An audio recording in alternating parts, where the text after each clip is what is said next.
Fanatics had tried to shoot it back in, but were not quickly out of the zone. But now they do peel back, and that puck again is shot up and shot down the ice. Look out, 2-on-1 chance here for Penn State. They come down, they shoot, and they score. So Penn State will get the first goal of the hockey game. The odd man rush turned into a 2-on-1 opportunity, and Penn State will take the early lead here by a score of 1-0.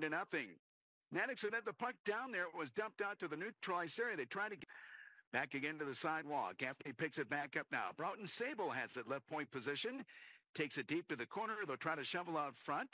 That puck is cleared up the ice. Now a delayed penalty coming against the Natics on a penalty and a trap. There's a quick shot. Grabko makes a save and another goal. So with a delayed penalty about to be called, it's going to be a shorthanded goal scored by Penn State. There was going to be a trip called on the Natics. Believe it's going to be number 21. Is there 21 out there who got credit for the goal? That might be Brayton Ford, the extra skater, who gets credit for that goal for Penn State. So a shorthanded tally, and that one is going to be scored at the 9:01 mark of period number 1. So a shorthanded tally for Ped too far out there for Reese Lawback. Lawback will dump it in. Natics pick it up along the left wing wall in front of the penalty box area and shovel it up the ice, chasing down to the corner. They've got a side circle and directly behind the net. And there's an opportunity. Let's see. Do the Natics pop it in? I think they do. They get a goal. So the Natics have popped one in here with 9 minutes and some amount of seconds on the clock as we try to read it. Let's see through for the reception line. It looks like that goal is going to be scored by the captain, Braden Burney. So we believe Braden Burney gets credit for the goal for Alaska as they've cut the deficit in half. Looks like it's 10:38 time of the goal for number 15, your captain, Braden Burney. So Burney gets credit for the goal as we'll face it off at center ice. So it looks like Braden Burney gets credit for goal number 1 for the scramble for it back behind the Penn State goal. 2-1 score. Up the ice, puck carried back in, trying for an opportunity out there for Penn State. Number 15, Charlie Serrano. They shoot and they score. So Charlie Serrano kind of sets things up there, and they get goal number 3 as Penn State's going to get credit for the goal, and I think it's going to go to number 20. So it looks like it's going to be J.J. Weebush who gets credit for that goal, but a lot of it was set up there, as I mentioned, by Serrano. So J.J. Weebush gets credit for the goal there for the Penn State Nittany Lions. It comes up at some defensive support there by Caleb Dick as they'll bring it back out to center ice. Hubbard skates with it, dishes off left side. Natics with a shot there. Goaltender makes a save. Rebound shot. Score. Natics have closed within 3-2.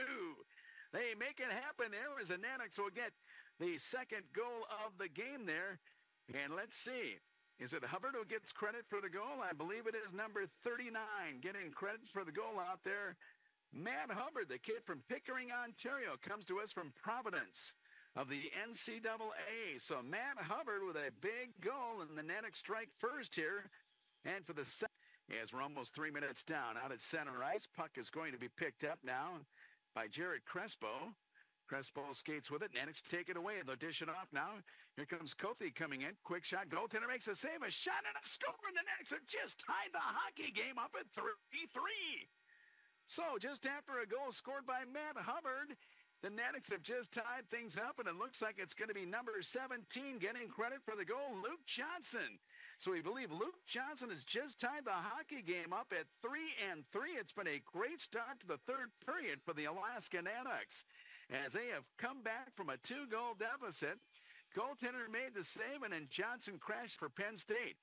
3 seconds, 2 seconds, 1. We're going to head to overtime. We are tied at 3-3. 60 minutes, not enough to settle this one here, as we will go to overtime. Natics are going to go with Carson Reed.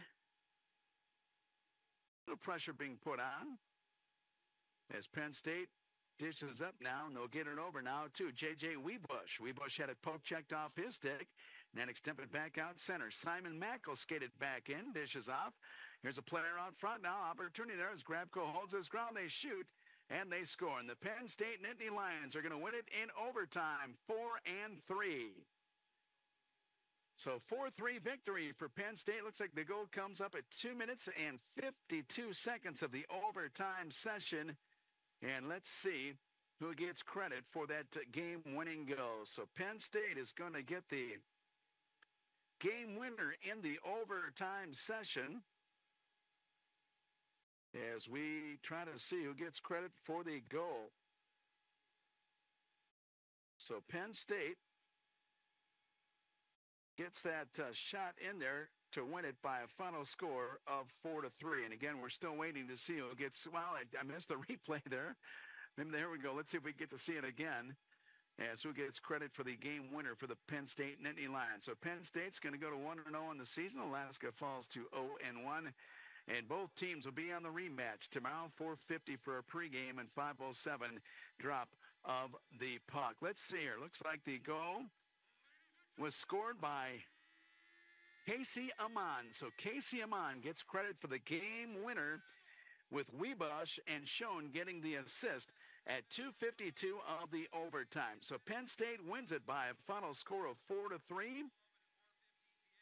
And that is going to pretty much wrap it up for a broadcast here tonight for Flow TV.